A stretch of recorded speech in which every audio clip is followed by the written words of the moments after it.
So we are going to be checking out a game today, and this game is the best example for the fact that in chess, all you need is a small advantage, and if you keep grinding from there on, you will end up winning the game.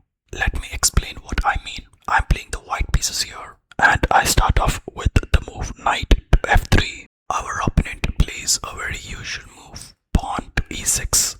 I go ahead and push pawn to g3 with plans to getting my white squared bishop on g2. Our opponent gets their black squared bishop on c5. As planned, I got the white squared bishop to g2, and our opponent ended up pushing their pawn to d5. And as we always do with the King's Indian defense, I go ahead and castle, and our opponent develops their knight to h6. They say the knight on the rim is grim, which basically means the knight being on the edge of the board is less powerful than if it was somewhere on the middle of the board. But this is what our opponent has decided to play here. Regardless, we go ahead and push our pawn to d4, threatening to capture their black squared bishop. And our opponent simply retreats their black squared bishop to b6. I then get our queen to d3.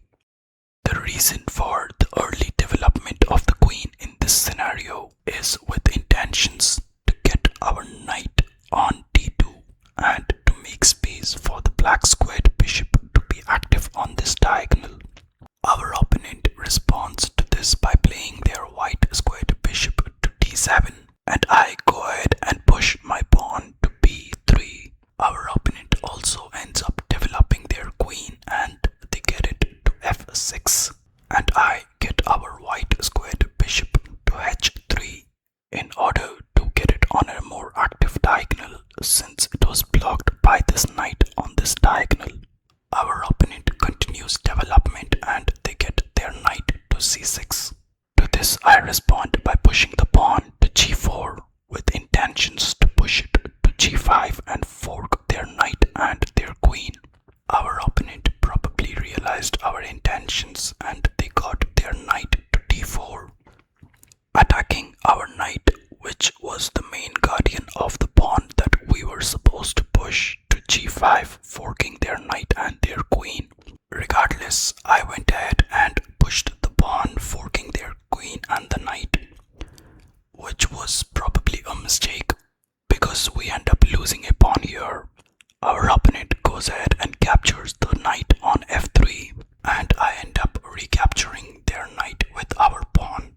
Our opponent then makes a move that I did not see coming. They go ahead and get their queen to a1, and they capture our rook. However, this leaves their knight on h6 undefended, and so I go ahead and capture the knight on h6. Our opponent then simply retreats their queen back to f6. I then get our black squared bishop to e3 to get it more active, and our opponent just goes ahead and captures our black squared bishop and simply gets recaptured by our pawn. And as soon as I captured their black squared bishop, they go ahead and push their a pawn to a6, probably with intentions to get their white squared bishop over here and use the pawn on a6 as the defender. I simply go ahead and push our pawn to f4 in order to strengthen the pawn chain, and as we anticipated, our opponent got their white squared bishop to b5, threatening to capture our queen. And so I of course had to get the queen to safety, and our opponent just went ahead and captured our queen, and since our queen was defended by our knight, we recaptured. And our opponent continued exchanging pieces for literally no reason, and they captured our rook, and we recaptured with our white squared bishop. Now our opponent is left with the king and two rooks, and we have our king and a knight and a bishop. Technically they are better off with their pieces, but they have another small advantage, which is we have one pawn lesser compared to them, and using this alone, our opponent just goes ahead and outplays us completely in this game.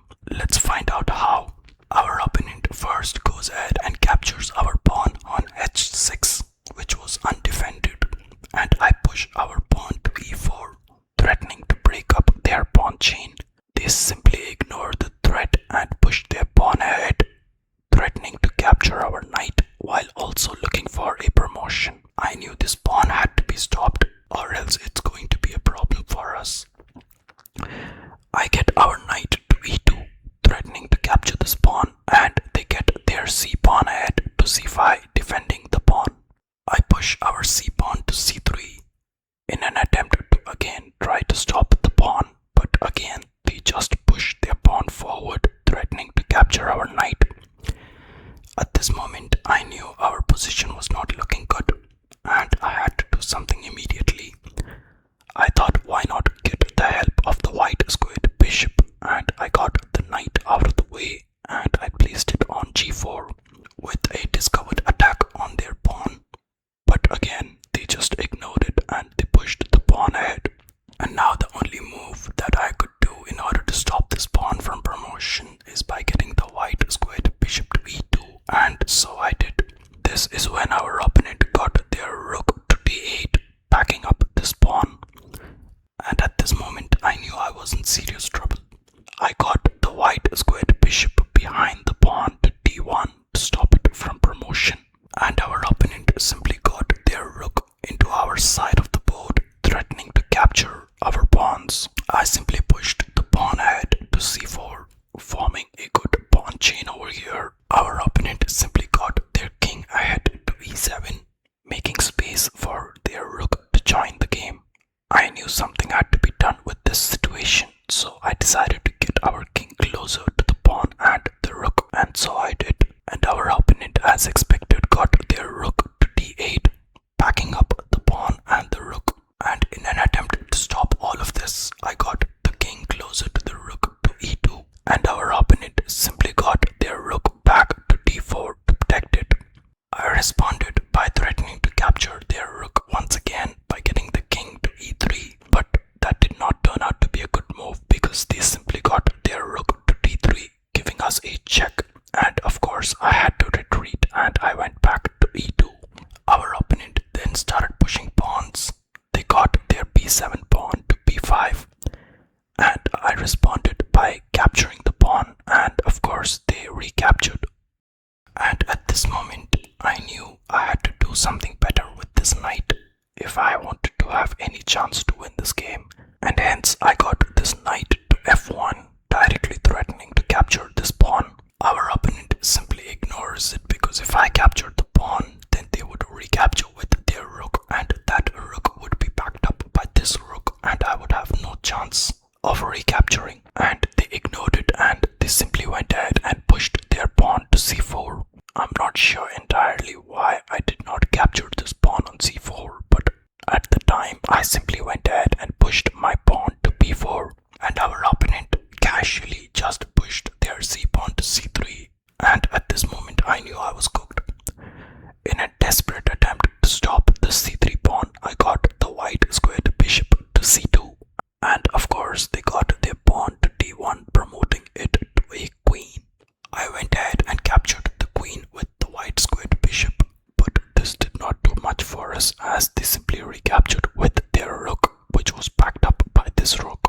And from here our opponent just totally outplayed us and they ended up winning the game.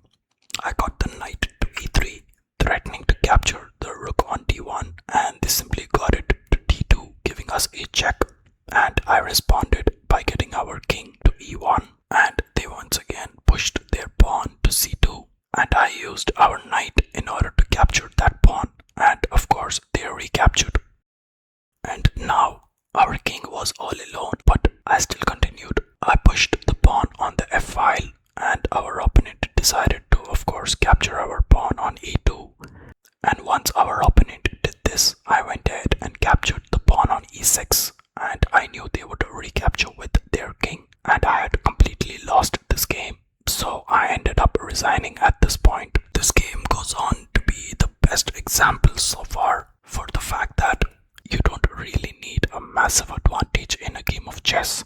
Even a small advantage like being a single pawn up or a few pawns up is enough for you to win this game of chess. Anyways, hope you guys enjoyed this beautiful game. See you guys in the